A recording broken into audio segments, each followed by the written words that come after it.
ਸਤਿ ਸ਼੍ਰੀ ਅਕਾਲ ਜੀ। City live ਕਰਨੇ ਤੁਹਾਨੂੰ ਅੱਜ ਰੂਬਰੂ ਕਰਵਾਉਣ ਜਾ ਰਹੀ ਹਾਂ ਜ਼ਿਲ੍ਹਾ ਤਰਨਤਾਰਨ ਦੇ ਹਲਕਾ ਪੱਟੀ ਦੇ ਪਿੰਡ ਕੈਰੋਂ ਦੇ ਮੌਜੂਦਾ ਸਰਪੰਚ ਸਰਦਾਰ ਰਣਜੀਤ ਸਿੰਘ ਢਿੱਲੋਂ ਜੀ ਦੇ ਨਾਲ। ਦਰਸ਼ਕਾਂ ਨੂੰ ਦੱਸਣਾ ਚਾਹਾਂਗੇ ਕਿ ਸਰਦਾਰ ਰਣਜੀਤ ਸਿੰਘ ਢਿੱਲੋਂ ਜੀ ਨੂੰ ਪਿੰਡ ਵਾਸੀਆਂ ਨੇ ਸਰਬਸੰਮਤੀ ਦੇ ਨਾਲ ਸਰਪੰਚ ਚੁਣਿਆ। ਆਓ ਗੱਲਬਾਤ ਕਰਦੇ ਹਾਂ ਸਰਦਾਰ ਰਣਜੀਤ ਸਿੰਘ ਢਿੱਲੋਂ, ਪਿੰਡ ਕੈਰੋਂ, ਹਲਕਾ ਪੱਟੀ। ਸਭ ਤੋਂ ਪਹਿਲਾਂ ਤਾਂ ਸਿਟੀ ਲਾਈਵ ਕਰਨੀ ਤੁਹਾਨੂੰ ਸਤਿ ਸ਼੍ਰੀ ਅਕਾਲ ਜੀ। ਰਣਜੀਤ ਸਿੰਘ ਢਿੱਲੋਂ ਜੀ, ਜੇਕਰ ਗੱਲ ਕਰੀਏ ਤੁਹਾਡੇ ਪਿੰਡ ਕੈਰੋਂ ਦੀ, ਤਾਂ ਕੈਰੋਂ ਪਿੰਡ ਜੋ ਹੈ ਪੰਜਾਬ ਦੇ ਵਿੱਚ ਜਦੋਂ ਗੱਲਬਾਤ ਹੁੰਦੀ ਹੈ ਮੰਤਰੀ ਦੀ, ਮੁੱਖ ਮੰਤਰੀ ਦੀ, MLA ਦੀ, ਤਾਂ ਕੈਰੋਂ ਪਿੰਡ ਤੋਂ ਲਗਭਗ ਪੰਜਾਬ ਹੀ ਨਹੀਂ ਪੂਰੀ ਦੁਨੀਆ ਜਾਣੂ ਹੈ। ਪਰ ਜਿਸ ਤਰ੍ਹਾਂ ਹੀ ਸਿਟੀ ਲਾਈਵ ਟੀਮ ਨੇ ਤੁਹਾਡੇ ਪਿੰਡ ਦਾ ਦੌਰਾ ਕੀਤਾ ਤੇ ਸਾਨੂੰ ਬਹੁਤ ਜ਼ਬਰਦਸਤ ਝਟਕੇ ਲੱਗੇ। ਦਰਸ਼ਕਾਂ ਨੂੰ ਦੱਸਣਾ ਚਾਹਾਂਗੇ ਕਿ ਉਹਨਾਂ ਝਟਕਿਆਂ ਦੀ ਗੱਲ ਆਪਾਂ ਸਰਪੰਚ ਸਾਹਿਬ ਨਾਲ ਕੁਝ ਸਮੇਂ ਬਾਅਦ ਕਰਦੇ ਹਾਂ। ਪਹਿਲਾਂ ਆਪਾਂ ਗੱਲਬਾਤ ਕਰਦੇ ਹਾਂ ਸਰਪੰਚ ਸਰਦਾਰ ਰਣਜੀਤ ਸਿੰਘ ਜੀ ਦੇ ਨਾਲ, ਉਹਨਾਂ ਦੀ ਸਰਪੰਚੀ ਨੂੰ ਲੈ ਕੇ। ਜੇਕਰ ਤੁਹਾਡੀ ਸਰਪੰਚੀ ਦੀ ਗੱਲ ਕੀਤੀ ਜਾਵੇ, ਤੁਹਾਨੂੰ ਸਰਬਸੰਮਤੀ ਦੇ ਨਾਲ ਚੁਣਿਆ, ਸਾਬਕਾ ਸਰਪੰਚ ਨੇ ਵੀ ਤੁਹਾਨੂੰ ਸਹਿਯੋਗ ਦਿੱਤਾ, ਪਰ ਕੀ ਸਾਬਕਾ ਸਰਪੰਚ, ਤੁਹਾਡੀ ਸਾਬਕਾ ਪੰਚਾਇਤ ਹੁਣ ਵੀ ਪਿੰਡ ਦੇ ਕੰਮਾਂ ਕਾਰਾਂ ਦੇ ਲਈ ਤੁਹਾਨੂੰ ਸਹਿਯੋਗ ਕਰ ਰਹੀ ਹੈ? ਬਿਲਕੁਲ ਜੀ, ਪੂਰਾ ਸਹਿਯੋਗ ਦੇ ਰਹੇ ਨੇ। ਅਕਾਲੀ ਦਲ ਵੀ ਦੇ ਰਹੇ ਆ, ਮੌਜੂਦਾ ਵੀ ਪੰਚਾਇਤ ਸਾਰੀ ਸਹਿਯੋਗ ਦੇ ਰਹੀ ਹੈ। ਅਤੇ ਜਿਹੜੇ ਕੰਮ ਆ ਪੁਰਾਣੀ ਪੰਚਾਇਤ ਨੂੰ ਲੈ ਕੇ ਵੀ ਅਤੇ ਨਵੀਂ ਵੀ ਸਾਰੀ ਰਲ ਕੇ ਕਰਾਂਗੇ ਜੀ। ਜਿਹੜੇ ਰੁਕੇ ਹੋਏ ਕੰਮ ਉਹਨਾਂ ਨੂੰ ਵੀ ਕਰਾਂਗੇ। ਹੋਰ ਨਿੱਕੇ ਮੋਟੇ ਜੋ ਵੀ ਸਾਰੇ ਪਿੰਡ ਵਾਲੇ ਕਹਿਣਗੇ ਉਹਨਾਂ ਦੀ ਰਜ਼ਾ ਨਾਲ ਚੱਲਾਂਗੇ ਜੀ।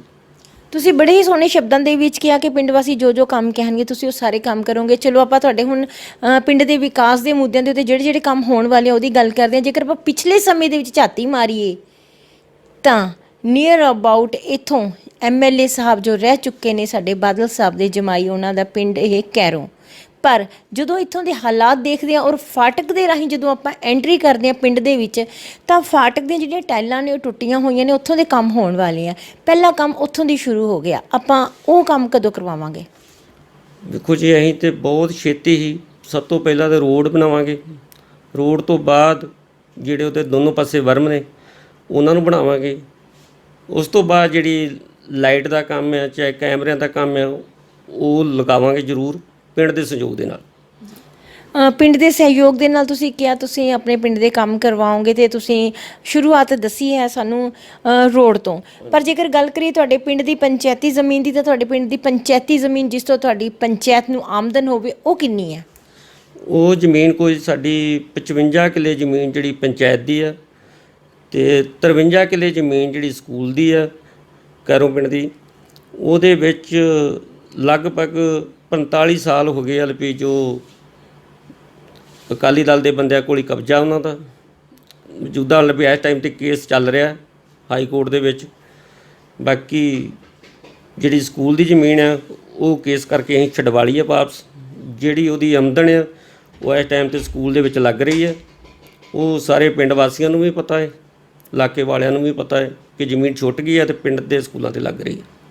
ਰਣਜੀਤ ਸਿੰਘ ਜੀ, ਤੁਸੀਂ ਆਪਣੇ ਸ਼ਬਦਾਂ ਦੇ ਵਿੱਚ ਦੱਸਿਆ ਕਿ ਤੁਹਾਡੀ ਪੰਚਾਇਤੀ ਜ਼ਮੀਨ ਜਿਸ ਤੋਂ ਆਮਦਨ ਹੋਣੀ ਹੈ ਉਸ ਦਾ ਕੇਸ ਚੱਲ ਰਿਹਾ ਹੈ, ਅਤੇ ਉਹ ਕੇਸ ਜਿਹੜਾ ਤੁਸੀਂ ਜਾਂ ਆਪਣੇ ਜਦੋਂ ਹੁਣ ਸਰਪੰਚ ਬਣੇ ਉਦੋਂ ਲਗਾਇਆ ਜਾਂ ਪਹਿਲਾਂ ਤੋਂ ਹੀ ਚੱਲ ਰਿਹਾ? ਨਹੀਂ, ਜਦੋਂ ਸਰਪੰਚ ਬਣੇ ਜੀ, ਜਦੋਂ ਸਰਪੰਚ ਬਣੇ ਉਦੋਂ ਨਹੀਂ, ਜਦੋਂ ਸਰਕਾਰ ਬਣੀ ਆ ਉਦੋਂ ਤੋਂ ਚੱਲ ਰਿਹਾ ਕੇਸ। ਹੁਣ ਛੋਟੀਆਂ ਅਦਾਲਤਾਂ ਤੋਂ ਚੱਲ ਕੇ ਤੇ ਹੁਣ ਹਾਈ ਕੋਰਟ ਚਲੇ ਗਿਆ। ਜਿਹੜਾ ਸਕੂਲ ਦੀ ਪੈਲੀ ਦਾ ਸੀਗਾ ਕੇਸ ਉਹ ਪਿੰਡ ਸਕੂਲ ਦੇ ਹੱਕ 'ਚ ਹੋ ਗਿਆ। ਉਹਦਾ ਅਸੀਂ ਜਿਹੜਾ ਠੇਕਾ ਹੈ ਇਸ ਟਾਈਮ ਸਕੂਲ ਦੇ ਵਿੱਚ ਲਾ ਰਹੇ ਹਾਂ ਲੈ ਕੇ। ਪੰਚਾਇਤ ਦੀ ਜ਼ਮੀਨ ਦਾ ਜਿਹੜਾ ਠੇਕਾ ਅਜੇ ਤੱਕ ਸਾਨੂੰ ਨਹੀਂ ਮਿਲਿਆ, ਅਤੇ ਅਸੀਂ ਤਾਂ ਇਹੀ ਸਮਝਦੇ ਹਾਂ ਵੀ ਜੇ ਸਾਨੂੰ ਦੋਵਾਂ ਜ਼ਮੀਨਾਂ ਦਾ ਠੇਕਾ ਕੁੱਲ ਮਿਲਾ ਕੇ 50 ਲੱਖ ਰੁਪਈਆ ਸਾਲ ਦਾ ਬਣਦਾ ਜੀ, ਅਤੇ ਸਾਨੂੰ ਤਾਂ ਵੈਸੇ ਗ੍ਰਾਂਟ ਦੀ ਜ਼ਰੂਰਤ ਵੀ ਨਹੀਂ ਪੈਣੀ ਚਾਹੀਦੀ। ਪਰ ਹਲੇ ਆਪਣੇ ਕੋਲ ਪੰਚਾਇਤੀ ਜ਼ਮੀਨ ਦਾ ਠੇਕਾ ਨਹੀਂ ਆ ਰਿਹਾ, ਅਤੇ ਹਲੇ ਹੁਣ ਤੱਕ ਆਪਣੇ ਕੋਲ 27 ਲੱਖ ਰੁਪਏ ਆਇਆ, ਅਤੇ ਜਿਹੜਾ ਇਹ ਕਰੀਬ 27 ਲੱਖ ਰੁਪਏ ਆਇਆ ਹੈ ਇਹ ਤੁਹਾਨੂੰ MLA ਸਾਹਿਬ ਕੰਨਿਓ ਆਇਆ ਜਾਂ MP ਕੋਲੋਂ? ਨਹੀਂ, MLA ਸਾਹਿਬ। ਅਤੇ ਹੁਣ ਆਉਣ ਵਾਲੇ ਸਮੇਂ ਦੀ ਜੇਕਰ ਆਪਾਂ ਗੱਲ ਕਰੀਏ, ਤੁਸੀਂ ਪੂਰੀ ਪਲੈਨਿੰਗ ਕਰੀ ਹੋਣੀ ਹੈ ਆਪਣੇ, ਜਿਸ ਤਰ੍ਹਾਂ ਤੁਹਾਡੇ ਸੁਪਨਿਆਂ ਦਾ ਪਿੰਡ ਹੈ ਜੋ ਤੁਸੀਂ ਸੋਚ ਰੱਖਿਆ, ਪਲੈਨਿੰਗ ਕੀਤੀ ਹੋਏਗੀ, ਤਾਂ ਉਸ ਪਲੈਨਿੰਗ ਦੇ ਆਧਾਰ ਦੇ ਉੱਤੇ ਤੁਹਾਨੂੰ ਆਪਣੇ ਪਿੰਡ ਦੇ ਵਿਕਾਸ ਕੰਮਾਂ ਦੇ ਲਈ ਕਰੀਬ ਕਿੰਨੀ ਰਕਮ ਆਪਣੇ MLA ਸਾਹਿਬ ਤੋਂ ਚਾਹੀਦੀ ਹੈ? ਵੇਖੋ ਜੀ, ਮੈਂ ਜਿਸ ਤਰ੍ਹਾਂ ਅਲੱਗ ਜਿਸ ਤੋਂ ਛੱਪੜਾਂ ਦਾ ਹੈ, ਰੋਡਾਂ ਦਾ ਹੈ, ਰਸਤਿਆਂ ਦਾ ਹੈ, ਆਪਣਾ ਸਿਵਿਆਂ ਦਾ ਵੀ ਹੋਰ ਜਿਸ ਤਰ੍ਹਾਂ ਅਲੱਗ ਸਾਰੀ ਜਿਹੜੀ ਡਿਮਾਂਡ ਵੀ ਜਿੱਥੇ ਕੋਈ 5 ਲੱਖ ਲੱਗਣਾ, ਕਿਤੇ 12 ਲੱਖ, ਕਿਤੇ 18 ਲੱਖ, ਸਾਰੇ ਅਲੱਗ ਕਿਹਾ ਵੀ ਮੈਨੂੰ ਭਾਵੇਂ ਵਾਰੀ ਕਰਕੇ ਪੈਸੇ ਦਿਓ, ਜਿੱਥੋਂ ਮਰਜ਼ੀ ਦਿਓ ਵੀ ਮੈਂ ਪਿੰਡ ਨੂੰ ਬਣਾਉਣਾ ਹੈ। ਸਰਪੰਚ ਸਾਹਿਬ, ਅਮਾਉਂਟ ਵਿੱਚ ਦੱਸੋ ਕਿ ਕਿੰਨੀ ਰਕਮ ਦੇ ਨਾਲ ਤੁਸੀਂ ਆਪਣੇ ਪਿੰਡ ਦੇ ਸਾਰੇ ਵਿਕਾਸ ਕੰਮ ਨੇਪਰੇ ਚੜਾ ਦਿਓਗੇ? 70 ਤੋਂ ਘੱਟ ਤੋਂ ਘੱਟ 70 ਤੋਂ 1 ਕਰੋੜ। ਕਰੀਬ 1 ਕਰੋੜ ਦੇ ਰੁਪਇਆ ਤੁਹਾਨੂੰ ਚਾਹੀਦਾ ਹੈ ਤੁਹਾਡੇ ਪਿੰਡ ਦੇ ਵਿਕਾਸ ਕੰਮਾਂ ਦੇ ਲਈ। ਤੇ ਜੇਕਰ ਆਪਾਂ ਤੁਹਾਡੇ ਪਿੰਡ ਦੇ ਵਿਕਾਸ ਕੰਮਾਂ ਦੇ ਨਾਲ ਨਾਲ ਤੁਹਾਡੇ ਪਿੰਡ ਦੇ ਹਾਲਾਤਾਂ ਦੀ ਗੱਲ ਕਰੀਏ, ਤੁਹਾਡੇ ਪਿੰਡ ਦੇ ਵਿੱਚ ਨਸ਼ੇ ਦੇ ਕੀ ਹਾਲਾਤ ਨੇ? ਨਸ਼ੇ ਤੇ ਵੇਖੋ ਹਾਲਾਤ ਜੇ ਤੇ ਕਹਿ ਦਈਏ ਵੀ ਮੁਕੰਮਲ ਬੰਦ, ਉਹ ਤਾਂ ਜੇ ਹੋਏ ਨਹੀਂ ਜੀ, ਵੀ ਚੱਲਦੇ ਨੇ ਵੀ ਘੱਟ। ਹੁਣ ਨਸ਼ੇ ਦੀ ਗੱਲ ਕਰੀਏ ਤੇ ਨਸ਼ਾ ਤੇ ਜਿਹੜੀਆਂ ਗੋਲੀਆਂ ਨੇ ਹਸਪੀਟਲ ਤੋਂ ਵੀ ਮਿਲ ਰਹੀਆਂ ਨੇ ਜੀ, ਖਾਣ ਡਏ ਨੇ ਲੋਕ, ਲਾਈਨਾਂ ਬੰਨ ਖਾਣ ਡਏ ਨੇ। ਤੇ ਤੁਸੀਂ ਇਹ ਨਸ਼ੇ ਦੀ ਰੋਕਥਾਮ ਦੇ ਲਈ ਤੁਸੀਂ ਆਪਣੇ ਸ਼ਬਦਾਂ ਦੇ ਵਿੱਚ ਬੜਾ ਹੀ ਜਿਗਰਾ ਦਿਖਾਇਆ ਹੈ ਸੱਚ ਬੋਲਣ ਦਾ, ਕਿ ਹਸਪਤਾਲ ਤੋਂ ਵੀ ਮਿਲਦੀਆਂ ਨੇ, ਕਿਉਂਕਿ ਜਿੱਥੇ ਸਾਡੀ ਕੈਪਟਨ ਸਰਕਾਰ ਕਹਿੰਦੀ ਹੈ ਪੰਜਾਬ ਨਸ਼ਾ ਮੁਕਤ ਹੋ ਚੁੱਕਿਆ ਹੈ, ਉੱਥੇ ਤੁਸੀਂ ਇੱਕ ਕੋੜਾ ਸੱਚ ਹੈ ਬੋਲਿਆ। ਅਸੀਂ ਤੁਹਾਨੂੰ ਸਲੂਟ ਕਰਦੇ ਹਾਂ ਇਸ ਕੋੜੇ ਸੱਚ ਲਈ। ਤੇ ਤੁਸੀਂ ਆਪਣੇ ਪਿੰਡ ਦੇ ਵਿੱਚ ਇਸ ਨਸ਼ੇ ਦੀ ਰੋਕਥਾਮ ਦੇ ਲਈ ਆਪਣੇ ਪਿੰਡ ਵਾਸੀਆਂ ਨੂੰ ਕਿਸ ਤਰ੍ਹਾਂ ਜਾਗਰੂਕ ਕਰ ਰਹੇ ਹੋ?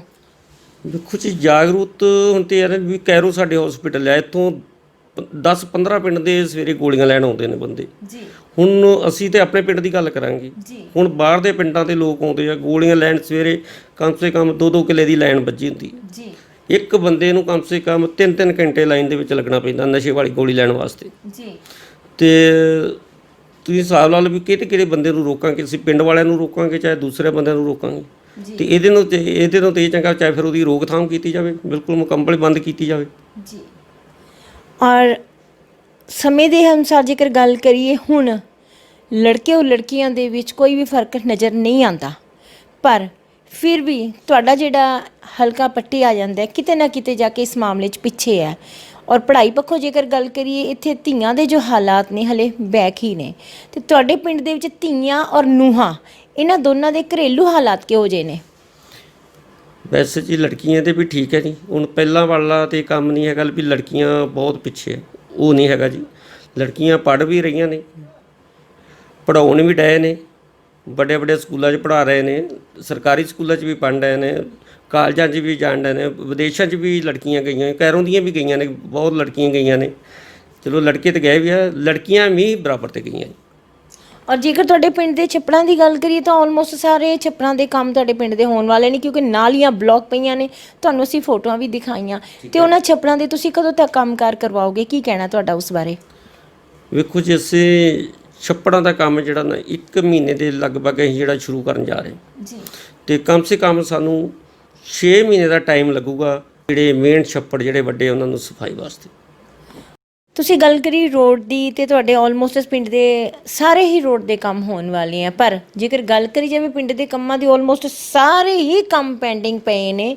ਪਿਛਲੀ ਪੰਚਾਇਤ ਦੀ ਜੇਕਰ ਗੱਲ ਕਰੀਏ, ਤੁਹਾਨੂੰ ਜਾਣਕਾਰੀ ਹੈ ਕਿ ਤੁਹਾਡੀ ਸਾਬਕਾ ਪੰਚਾਇਤ ਨੂੰ ਸਰਕਾਰ ਕੰਨਿਓ ਕਿੰਨੀ ਗ੍ਰਾਂਟ ਆਈ ਸੀ? ਗ੍ਰਾਂਟ ਦਾ ਤੇ ਕੋਈ ਪਿਛਲਾ ਕੋਈ ਮੇਜ਼ ਬੰਨਾ ਹੀ ਨਹੀਂ ਜੀ, ਕਿੰਨੀ ਗ੍ਰਾਂਟ ਆ ਗਈ ਤੇ ਕਿੰਨੀ ਲੱਗ ਗਈ, ਪਰ ਸਾਡੀਆਂ ਅੱਖਾਂ ਦੇ ਸਾਹਮਣੇ ਲੱਗੀ ਤਾਂ ਅਸੀਂ ਵੇਖੀ ਨਹੀਂ, ਨਾ ਕਿਤੇ ਛੱਪੜ ਤੇ ਨਾ ਕਿਸੇ ਸੜਕ ਤੇ। ਹੁਣ ਵੀ ਜਿਹੜੇ ਰੋਡ ਜਿਹੜੇ ਪਿੰਡ ਦੇ 2-3 ਰੋਡ ਪਿੰਡ ਦੇ ਵਿੱਚ ਮੇਨ ਨਿਕਲਦੇ ਨੇ, ਹੁਣ ਹੀ ਬਣੇ ਨੇ। ਇੱਕ ਰੋਡ ਜਿਹੜਾ ਮੇਨ ਪਿੰਡ ਵਿਚਲਾ ਬਣਨ ਵਾਲਾ ਉਹ ਰਹਿੰਦਾ ਹੈ, ਉਹਨੂੰ ਛੇਤੀ ਹੀ ਬਣਾ ਕੇ, ਉਹਨੂੰ ਤਿਆਰ ਕਰਕੇ, ਉਹਦੇ ਬਰਮ ਬਣਾ ਕੇ ਤੇ ਵੀ ਲੁੱਕ ਵਾਲੀ ਜਿਹੜੀ ਸੜਕ ਉਹ ਕੋਈ ਨਹੀਂ ਰਹਿਣ ਦੇਵਾਂਗੇ। ਬਾਕੀਆਂ ਦਾ ਜਿਹੜਾ ਕੰਮ ਉਹ ਚੱਲਦਾ ਰਹੇਗਾ ਜੀ ਸਿੱਜੇ। ਦਰਸ਼ਕਾਂ ਨੂੰ ਇੱਥੇ ਦੱਸਣਾ ਚਾਹਾਂਗੇ ਕਿ ਇਸ ਸਮੇਂ ਅਸੀਂ ਤੁਹਾਨੂੰ ਜ਼ਿਲ੍ਹਾ ਤਰਨਤਾਰਨ ਦੇ ਹਲਕਾ ਪੱਟੀ ਦੇ ਪਿੰਡ ਕੈਰੋਂ ਦੇ ਵਿੱਚ ਲੈ ਕੇ ਆਏ ਹੋਏ ਹਾਂ। ਅੱਜ ਤੋਂ ਪਹਿਲਾਂ ਤੁਸੀਂ ਸ਼ਾਹੀ ਸ਼ਹਿਰ ਪਟਿਆਲਾ, ਸਮਾਰਟ ਸਿਟੀ ਲੁਧਿਆਣਾ, ਹਲਕਾ ਦਾਖਾ ਔਰ ਹਲਕਾ ਫਤਿਹਗੜ੍ਹ ਸਾਹਿਬ ਦੇ ਸਰਪੰਚ ਭਾਈਚਾਰੇ ਦੇ ਰੂਬਰੂ ਹੋ ਚੁੱਕੇ ਹੋ, ਤੇ ਥੋੜੀ ਜਿਹੀ ਇੱਥੇ ਤੁਹਾਨੂੰ ਭਾਸ਼ਾ ਦਾ ਬਦਲਾਵ ਮਿਲੇਗਾ। ਹੁਣੇ ਸਾਨੂੰ ਸਰਪੰਚ ਸਾਹਿਬ ਨੇ ਦੱਸਿਆ ਸੀ ਕਿ ਨੀਅਰ ਅਬਾਊਟ 25 ਸਾਲਾਂ ਤੋਂ ਇੱਥੇ ਅਕਾਲੀ ਸਰਕਾਰ ਦਾ ਹੀ ਰਾਜ ਰਿਹਾ ਹੈ। ਔਰ ਜੇਕਰ ਗੱਲ ਕਰੀਏ ਕੈਰੋਂ ਸਾਹਿਬ ਦਾ, ਬਾਦਲ ਸਾਹਿਬ ਦੇ ਜਮਾਈ ਦਾ ਇਹ ਪਿੰਡ ਹੋਣ ਦੇ ਨਾਤੇ ਵੀ ਇਸ ਪਿੰਡ ਦੇ ਵਿੱਚ ਕੀ ਕਮੀਆਂ ਨੇ ਤੁਹਾਨੂੰ ਉਹ ਦੱਸਣੀਆਂ ਚਾਹਾਂਗੇ। ਪਿੰਡ ਕੈਰੋਂ ਦੇ ਵਿੱਚ ਨਾ ਤਾਂ ਪਾਣੀ ਦੀ ਟੈਂਕੀ ਦਾ ਪ੍ਰਬੰਧ ਹੈ, ਨਾ ਹੀ ਸੀਵਰੇਜ ਦਾ ਪ੍ਰਬੰਧ ਹੈ, ਨਾ ਹੀ ਪਿੰਡ ਕੈਰੋਂ ਦੇ ਵਿੱਚ ਸ਼ਮਸ਼ਾਨ ਘਾਟ ਦਾ ਪ੍ਰਬੰਧ ਹੈ। ਔਰ ਸਭ ਤੋਂ ਵੱਡੀ ਗੱਲ, ਪਿੰਡ ਕੈਰੋਂ ਦੇ ਜੋ ਵੋਟਰ ਨੇ ਕਰੀਬ 5300 ਨੇ। ਕੀ ਕਾਰਨ ਹੈ ਕਿ ਆਪਣੇ ਪਿੰਡ ਦੇ ਵਿੱਚ ਇੰਨੀਆਂ ਜ਼ਿਆਦਾ ਕਮੀਆਂ ਨੇ ਜਦੋਂ ਕਿ ਵੋਟਰ 5300 ਨੇ? ਤੇ ਤੁਹਾਡੀ ਪੰਚਾਇਤ ਦੀ ਜੇਕਰ ਗੱਲ ਕਰੀਏ, ਇਸ ਤਰ੍ਹਾਂ ਜਾਪਦਾ ਕਿ ਸਾਰਾ ਵਜ਼ਨ ਹੀ ਤੁਹਾਡੇ ਮੋਢਿਆਂ ਤੇ ਆ ਗਿਆ। ਵੇਖੋ ਜੀ, ਜਿਹੜੀ ਆਪਾਂ ਹੁਣ ਸ਼ਮਸ਼ਾਨ ਘਾਟ ਦੀ ਗੱਲ ਕਰਦੇ ਹਾਂ, ਵੇਖੋ ਮਿਨਿਸਟਰ ਹੋਣ ਦੇ ਨਾਂ ਤੇ ਅਜੇ ਤੱਕ ਉਹਨਾਂ ਆਪਣੇ ਸ਼ਮਸ਼ਾਨ ਘਾਟਾਂ ਨੂੰ ਰੋਡ ਹੀ ਨਹੀਂ ਬਣਾਇਆ ਜੀ। ਅਜੇ ਤੱਕ ਕੱਚਾ ਰੋਡ ਹੈ, ਠੀਕ ਹੈ। ਚਲੋ ਸਾਡੀ ਹੁਣ ਪੰਚਾਇਤ ਆਈ ਹੈ, ਅਸੀਂ ਤਾਂ ਬਣਾਵਾਂਗੇ, ਅਸੀਂ ਤਾਂ ਬਣਾ ਕੇ ਦਿਖਾਵਾਂਗੇ ਵੀ, ਤੇ ਬਣਾਵਾਂਗੇ ਵੀ, ਕਰਾਂਗੇ ਕੰਮ। ਹੋਰ ਵੀ ਜਿਹੜੇ ਸ਼ਮਸ਼ਾਨ ਘਾਟ, ਚਾਹੇ ਦੂਜੇ ਤੀਜੇ, ਚਾਹੇ ਛੱਪੜ ਲਾ ਲਓ, ਸ਼ਮਸ਼ਾਨ ਘਾਟ ਲਾ ਲਓ, ਰੋਡ ਲਾ ਲਓ, ਅਜੇ ਕਈ ਜਿਹੜੇ ਡੇਰਿਆਂ ਨੂੰ ਰਸਤੇ ਆ ਉਹ ਵੀ ਕੱਚੇ ਨੇ, ਉਹਨਾਂ ਨੂੰ ਬਣਾਉਣ 'ਤੇ ਲਾ ਲਓ ਵੀ ਆਪਣੀ ਅਸੀਂ ਜਿਹੜੀ ਪੂਰੀ ਵਾਹ ਉਹ ਲਾਵਾਂਗੇ। ਔਰ ਸੀਵਰੇਜ ਦੇ ਕੰਮ ਦੇ ਲਈ ਨੀਅਰ ਅਬਾਊਟ ਤੁਹਾਨੂੰ ਕਿੰਨਾ ਪੈਸਾ ਚਾਹੀਦਾ? ਸੀਵਰੇਜ ਦੇ ਘੱਟੋ ਘੱਟ ਵੀ ਮੰਨ ਲਓ ਮੇਨ ਵੀ ਸੀਵਰੇਜ ਪਾਈਏ ਤਾਂ ਸਾਨੂੰ ਘੱਟੋ ਘੱਟ ਵੀ 60 ਲੱਖ ਰੁਪਏ ਦੇ। ਪਿੰਡ ਕੈਰੋਂ ਨੂੰ ਜਦੋਂ ਦੇਖਿਆ ਜਾਂਦਾ ਹੈ ਤਾਂ ਬਾਦਲ ਸਾਹਿਬ ਦੇ ਦਾਮਾਦ ਸਰਦਾਰ ਆਦੇਸ਼ ਪ੍ਰਤਾਪ ਸਿੰਘ ਕੈਰੋਂ ਇਸ ਤਰ੍ਹਾਂ ਜਾਪਦਾ ਹੈ ਕਿ ਉਹਨਾਂ ਨੇ ਆਪਣੇ ਪਿੰਡ ਨੂੰ ਕਦੇ ਵੇਖਿਆ ਹੀ ਨਹੀਂ। ਹੋ ਸਕਦਾ ਹੈ ਕਿ 25 ਸਾਲ ਦੇ ਵਿੱਚ ਉਹ ਕਦੇ 5 ਵਾਰ ਜੇਕਰ ਉਹਨਾਂ ਨੇ ਆਪਣੇ ਪਿੰਡ ਵੱਲ ਝਾਤੀ ਮਾਰੀ ਹੁੰਦੀ ਤਾਂ ਇਸ ਪਿੰਡ ਦੀ ਨੁਹਾਰ ਸ਼ਾਹੀ ਸ਼ਹਿਰ ਪਟਿਆਲਾ ਔਰ ਸਮਾਰਟ ਸਿਟੀ ਲੁਧਿਆਣਾ ਦੇ ਪਿੰਡਾਂ ਵਾਂਗੂ ਨਿਖਰੀ ਵੀ ਹੁੰਦੀ। ਪਰ ਦੁੱਖ ਦੀ ਗੱਲ ਇਹ ਹੈ ਕਿ ਬਾਰਡਰ ਏਰੀਆ ਦੇ ਇਹ ਪਿੰਡ ਜਿੱਥੇ 2 ਨੰਬਰ ਦੇ ਕੰਮ ਪੂਰੀਆਂ ਬੁਲੰਦੀਆਂ ਤੇ ਚੱਲਦੇ ਨੇ, ਉੱਥੇ ਪਿੰਡਾਂ ਦੇ ਵਿਕਾਸ ਕੰਮ ਜੋ ਨੇ ਬਹੁਤ ਹੀ ਪਿੱਛੇ ਨਜ਼ਰ ਆ ਰਹੇ ਨੇ। ਜੇਕਰ ਆਪਾਂ ਗੱਲ ਕਰੀਏ ਤੁਹਾਡੇ ਪਿੰਡ ਦੀ ਤਾਂ ਤੁਹਾਡੇ ਪਿੰਡ ਦੇ ਵਿੱਚ ਕਿਧਰੇ ਵੀ ਸਾਨੂੰ ਬੈਠਣ ਵਾਲੇ ਬਜ਼ੁਰਗਾਂ ਦੇ ਲਈ, ਪਿੰਡ ਵਾਸੀਆਂ ਲਈ ਬੈਂਚ ਨਜ਼ਰ ਨਹੀਂ ਆਏ, ਸਟਰੀਟ ਲਾਈਟ ਨਜ਼ਰ ਨਹੀਂ ਆਈ। ਤੇ ਤੁਹਾਡੇ ਪਿੰਡ ਦੀ ਪੰਚਾਇਤ ਨੂੰ ਹੁਣ ਤੱਕ ਜੇਕਰ ਦੇਖਿਆ ਜਾਵੇ ਪੌਣੇ 2 ਸਾਲ ਹੋ ਗਏ ਨੇ, ਤੇ ਤੁਹਾਨੂੰ ਸਰਕਾਰ ਨੇ ਕਿੰਨੀ ਗ੍ਰਾਂਟ ਦਿੱਤੀ ਹੈ ਪਿੰਡ ਦੇ ਵਿਕਾਸ ਕੰਮਾਂ ਲਈ? ਵੇਖੋ ਜੀ, ਅੱਜ ਤੋਂ ਪਿੱਛੇ ਜਿਹੜੀ ਆ 27 ਲੱਖ ਰੁਪਏ ਜਿਹੜੀ ਗ੍ਰਾਂਟ ਆ ਚੁੱਕੀ ਆ ਜੀ। ਕੁਝ ਸੀਵਰੇਜ ਤੇ ਲਾਈ ਹੈ ਜੀ, ਕੁਝ ਕੰਮ ਲੋਕਡਾਊਨ ਕਰਕੇ ਰੁਕ ਗਏ ਨੇ, ਕੁਝ ਰਸਤੇ ਬਣ ਰਹੇ, ਕੁਝ ਸਿਵਿਆਂ ਦਾ ਕੰਮ ਵੀ ਜਿਹੜਾ ਸਟਾਰਟ ਕੀਤਾ ਲੋਕਡਾਊਨ ਖੁੱਲ੍ਹਣ ਤੋਂ ਬਾਅਦ। ਬਾਕੀ ਹੋਰ ਜਿਸ ਤਰ੍ਹਾਂ ਪੈਸੇ ਆਉਣਗੇ ਛੇਤੀ ਤੋਂ ਛੇਤੀ ਜਿਹੜਾ ਵੀ ਜਿਹੜੇ ਕੰਮ ਦੀ ਪਹਿਲਾਂ ਸਭ ਤੋਂ ਜ਼ਿਆਦਾ ਜ਼ਰੂਰਤ ਹੈ ਜੀ ਉਹਨੂੰ ਨਿਪਰੇ ਚਾੜਾਂਗੇ ਜੀ। ਠੀਕ ਹੈ ਜੀ। ਬਾਕੀ ਪੈਸਿਆਂ ਦੀ ਗੱਲ ਕਰ ਲਈਏ, ਸਾਡੇ ਪਿੰਡ ਨੂੰ ਵੈਸੇ ਤੇ ਗ੍ਰਾਂਟ ਦੀ ਵੈਸੇ ਕੋਈ ਜ਼ਰੂਰਤ ਨਹੀਂ ਹੈਗੀ ਜੀ। ਕੋਈ ਜੇ ਸਾਡੇ ਪਿੰਡ ਦੀ ਜ਼ਮੀਨ ਹੀ ਜੇਕਰ ਤੁਹਾਨੂੰ ਗ੍ਰਾਂਟ ਦੀ ਜ਼ਰੂਰਤ ਨਹੀਂ ਹੈਗੀ ਤੇ ਪਿੰਡ ਦੀ ਤੁਹਾਨੂੰ ਪੰਚਾਇਤੀ ਆਮਦਨ ਵੀ ਨਹੀਂ ਹੈ, ਫਿਰ ਤੁਸੀਂ ਪਿੰਡ ਦੇ ਵਿਕਾਸ ਕੰਮ ਕਿਸ ਤਰ੍ਹਾਂ ਕਰੋਗੇ? ਵੇਖੋ ਜੀ, ਆਮਦਨ ਕਿਉਂ ਨਹੀਂ, ਕਿ ਸਾਡੇ ਹੁਣ ਸਕੂਲ ਦੀ ਤੇ ਜਿਹੜੀ ਕੈਰੋਂ ਪਿੰਡ ਦੀ ਪੰਚਾਇਤ ਦੀ ਜ਼ਮੀਨ ਹੈ 120 ਕਿੱਲੇ ਦੇ ਲਾਗੇ ਬੰਨੇ, ਕਮ ਸੇ ਕਮ ਸਾਨੂੰ 40 ਲੱਖ ਰੁਪਈਆ ਜਿਹੜਾ 1 ਸਾਲ ਦਾ ਠੇਕਾ। ਤੇ ਤੁਸੀਂ ਸਾਨੂੰ, ਜਦੋਂ ਅਸੀਂ ਤੁਹਾਡੇ ਨਾਲ ਗੱਲਬਾਤ ਕਰ ਰਹੇ ਸੀ, ਤੁਸੀਂ ਸਾਨੂੰ ਕਿਹਾ ਕਿ ਕੇਸ ਚੱਲ ਰਹੇ ਨੇ, ਤੁਹਾਨੂੰ ਆਮਦਨ ਹੀ ਨਹੀਂ, ਬੋਲੀ ਨਹੀਂ ਹੋਈ। ਨਹੀਂ, ਆਮਦਨ ਨਹੀਂ, ਮੈਂ ਕਹਿੰਦਾ ਵੀ ਉਹਨਾਂ ਦੇ ਚੇਤੇ ਵਾਹੀ ਜਾਂਦੇ। ਜੇ ਮੰਨ ਲਓ ਸਾਡੇ ਕੋਲ ਪੈਲੀ ਹੋਵੇ, ਉਹ ਕਬਜ਼ੇ ਛੱਡੇ ਹੋਣ ਤੇ ਅਸੀਂ ਉਹਨੂੰ ਠੇਕੇ 'ਤੇ ਦਈਏ ਤਾਂ ਉਹੀ ਠੇਕਾ ਲੈ ਕੇ ਅਸੀਂ ਪਿੰਡ 'ਤੇ ਲਾਈਏ, ਸਾਨੂੰ ਪੈਸਿਆਂ ਦੀ ਜ਼ਰੂਰਤ ਨਹੀਂ। ਸਾਡੇ ਕੋਲ ਜਦੋਂ 40 ਲੱਖ ਰੁਪਈਆ 1 ਸਾਲ ਦਾ ਠੇਕਾ ਆ ਰਿਹਾ ਤਾਂ ਸਾਨੂੰ ਕੀ ਲੋੜ ਹੈ ਕਿਸੇ ਕੋਲ ਪੈਸੇ ਮੰਗਣ ਦੀ? ਹੁਣ ਤੁਹਾਡੇ ਕੋਲ ਪੰਚਾਇਤੀ ਜ਼ਮੀਨ ਦਾ ਠੇਕਾ ਆ ਰਿਹਾ? ਬਿਲਕੁਲ ਨਹੀਂ ਜੀ, ਉਹਦਾ ਮੇਰਾ ਜੇ ਕੇਸ ਹਾਈ ਕੋਰਟ ਚੱਲ ਰਿਹਾ ਜੀ। ਤੇ ਇੱਥੇ ਦਰਸ਼ਕਾਂ ਨੂੰ ਦੱਸਣਾ ਚਾਹਾਂਗੇ ਕਿ ਸਰਦਾਰ ਰਣਜੀਤ ਸਿੰਘ ਜੀ ਦਾ ਪਹਿਲੀ ਤੋਂ ਭਾਵ ਹੈ ਜ਼ਮੀਨ, ਖੇਤ।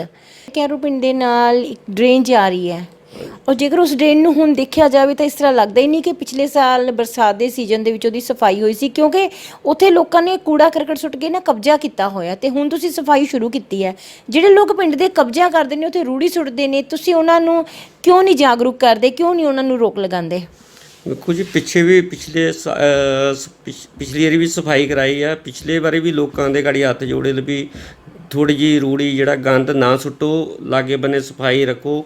ਜਦੋਂ ਤੁਹਾਨੂੰ ਜਗ੍ਹਾ ਦਿੱਤੀ ਹੋਈ ਹੈ ਵੀ ਰੂੜੀ ਸੁੱਟਣ ਵਾਸਤੇ, ਹੋਰ ਕੰਮਾਂ ਵਾਸਤੇ, ਫਿਰ ਆਪਾਂ ਰੋੜਾ ਉੱਤੇ ਕਾਹਦੇ ਵਾਸਤੇ ਸੁੱਟਦੇ ਹਾਂ? ਹੁਣ ਫਿਰ ਨਵੀਂ ਸਫਾਈ ਫਿਰ ਸ਼ੁਰੂ ਹੋਈ ਹੈ। ਹੁਣ ਲੋਕਾਂ ਨੇ ਗਾੜੀ ਫਿਰ ਇਹਨਾਂ ਨੂੰ ਜਾਗਰੂਕ ਕਰਾਂਗੇ ਵੀ ਨਾ ਸੁੱਟੋ, ਹੱਥ ਜੋੜਨ ਦੀ ਵਾਲੀ ਗੱਲ ਹੈ ਵੀ ਪਿੰਡ ਨੂੰ ਸਾਫ਼ ਸੁਥਰਾ ਰੱਖਣਾ ਤੇ ਇਹਦੀ ਸਫਾਈ ਜ਼ਰੂਰੀ। ਔਰ ਅੰਤ ਦੇ ਵਿੱਚ ਅਸੀਂ ਇਹ ਚਾਹਾਂਗੇ ਕਿ ਸਿਟੀ ਲਾਈਵ ਚੈਨਲ ਦੇ ਜ਼ਰੀਏ ਤੁਸੀਂ ਆਪਣੇ MLA ਸਰਦਾਰ ਹਰਮਿੰਦਰ ਸਿੰਘ ਗਿੱਲ ਜੀ ਨੂੰ ਆਪਣੇ ਪਿੰਡ ਦੇ ਵਿਕਾਸ ਕੰਮਾਂ ਦੇ ਲਈ ਇੱਕ ਸੁਨੇਹਾ ਦਿਓ। ਦੇਖੋ ਜੀ, ਅਸੀਂ ਹੁਣ ਆਪਣੇ MLA ਸਾਹਿਬ ਸਰਦਾਰ ਹਰਮਿੰਦਰ ਸਿੰਘ ਗਿੱਲ ਉਹਨਾਂ ਨੂੰ ਵੀ ਅਪੀਲ ਕੀਤੀ ਹੈ ਕਿ ਸਾਨੂੰ ਵੱਧ ਤੋਂ ਵੱਧ ਪੈਸੇ, ਜਿਹੜੇ ਕੰਮ ਹੋਣ ਵਾਲੇ ਆ ਉਹ ਵੀ ਦੱਸੇ ਹੋਏ ਨੇ, ਤੇ ਸਾਨੂੰ ਤਾਂ ਹੁਣ ਗਾੜੀ ਇਹੀ ਕਹਿ ਰਹੇ ਨੇ ਵੀ ਤੁਸੀਂ ਤਕੜੇ ਹੋ ਕੇ ਪੈਸੇ ਲਾਓ, ਮੈਂ ਜਿੱਥੋਂ ਵੀ ਮਰਜ਼ੀ ਲਿਆਵਾਂ, ਮੈਂ ਤੁਹਾਨੂੰ ਪੈਸੇ ਦੇਵਾਂ। ਔਰ ਅੰਤ ਦੇ ਵਿੱਚ ਸਿਟੀ ਲਾਈਵ ਚੈਨਲ ਦੇ ਜ਼ਰੀਏ ਦਰਸ਼ਕਾਂ ਨਾਲ ਗੱਲ ਸਾਂਝੀ ਕਰਨਾ ਚਾਹਾਂਗੇ ਕਿ ਹਲਕਾ ਪੱਟੀ ਦੇ ਪਿੰਡ ਕੈਰੋਂ ਦੇ ਅੱਜ ਤੋਂ ਪਿਛਲੇ ਸਰਕਾਰਾਂ ਦੀ ਜੇਕਰ ਗੱਲ ਕਰੀਏ ਤਾਂ ਬਾਦਲ ਸਾਹਿਬ ਦੇ ਦਾਮਾਦ ਸਰਦਾਰ ਆਦੇਸ਼ ਪ੍ਰਤਾਪ ਸਿੰਘ ਕੈਰੋਂ ਜੀ ਇੱਥੋਂ ਦੀ ਐਮਐਲਏ ਰਹਿ ਚੁੱਕੇ ਨੇ ਔਰ ਪਹਿਲੀ ਵਾਰੀ ਇਹ ਮੌਕਾ ਆਇਆ ਹੈ ਕਿ ਇੱਥੋਂ ਦੇ ਲੋਕਾਂ ਨੇ ਪਹਿਲੀ ਵਾਰੀ ਸਰਦਾਰ ਹਰਮਿੰਦਰ ਸਿੰਘ ਗਿੱਲ ਜੀ ਨੂੰ ਇੱਥੋਂ ਐਮਐਲਏ ਚੁਣਿਆ ਹੈ। ਔਰ ਵੇਖਣ ਵਾਲੀ ਗੱਲ ਇਹ ਹੁਣ ਆਉਣ ਵਾਲੇ ਸਮੇਂ ਵਿੱਚ ਇਹ ਹੈ ਕਿ ਸਰਦਾਰ ਹਰਮਿੰਦਰ ਸਿੰਘ ਗਿੱਲ ਜੀ ਪਿੰਡ ਕੈਰੋਂ ਦੇ ਵਿਕਾਸ ਕੰਮ ਆਦੇਸ਼ ਪ੍ਰਤਾਪ ਕੈਰੋਂ ਜੀ ਵਾਂਗ ਹੀ ਪੈਂਡਿੰਗ ਛੱਡਣਗੇ ਜਾਂ ਇੱਕ ਵੱਖਰੀ ਮਿਸਾਲ ਕਾਇਮ ਕਰਨਗੇ। ਆਉਣ ਵਾਲੇ ਸਮੇਂ ਦੇ ਵਿੱਚ ਪਿੰਡ ਕੈਰੋਂ ਦੇ ਸਰਪੰਚ ਸਰਦਾਰ ਰਣਜੀਤ ਸਿੰਘ ਜੀ ਦੇ ਆਪਣੇ ਪਿੰਡ ਕੈਰੋਂ ਦੇ ਵਿਕਾਸ ਕੰਮਾਂ ਦਾ ਜਾਇਜ਼ਾ ਲੈਣ ਦੇ ਲਈ ਤੁਸੀਂ ਸਾਡੇ ਸਿਟੀ ਲਾਈਵ ਚੈਨਲ ਦੇ ਨਾਲ ਜੁੜੇ ਰਹੋ। ਨਾਲ ਹੀ ਸਿਟੀ ਲਾਈਵ ਚੈਨਲ ਨੂੰ ਸਬਸਕ੍ਰਾਈਬ ਕਰੋ ਔਰ ਬੈਲ ਆਈਕਨ ਦਾ ਬਟਨ ਦਬਾਉਣਾ ਨਾ ਭੁੱਲਿਓ। ਸਿਟੀ ਲਾਈਵ ਤੋਂ ਮੈਂ ਅਨੂ ਸ਼ਰਮਾ।